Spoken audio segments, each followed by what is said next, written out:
السلام عليكم ورحمة الله وبركاته إخوتي المشاهدين الكرام، وطيب الله أوقاتكم بكل خير، ومرحبا بكم معنا إلى لقاء جديد وحلقة أخرى من برنامجكم فرسان الميدان.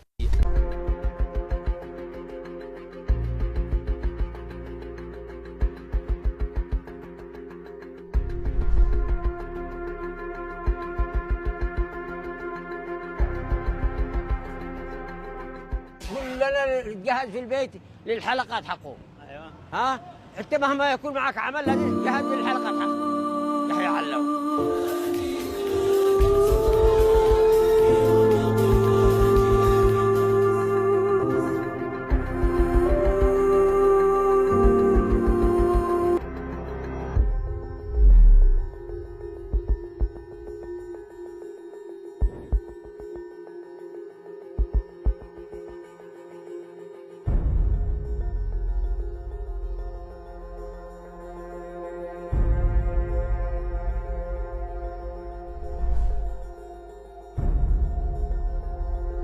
مبروك عليكم الجائزة.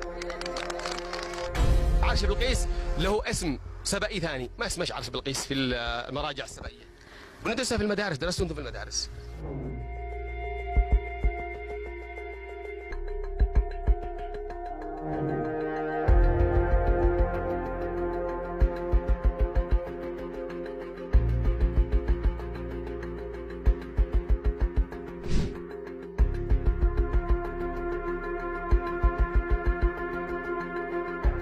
جاءت أفكار برامجية كثيرة ونفذت أشكال وقوالب برامجية كثيرة مشابهة شكلا للبرنامج، ولكنها بعيدة كل البعد في مضامينها، في أسلوب تقديمها عن برنامج فرسان الميدان. وطبعا هناك طاقم كبير وراء هذا البرنامج، ربما أكون أنا فقط الذي أظهر على الشاشة، ولكن هناك العشرات من الشباب والرجال والأخوات الذين يبذلون جهدا كبيرا لكي يظهر البرنامج بالشكل المطلوب.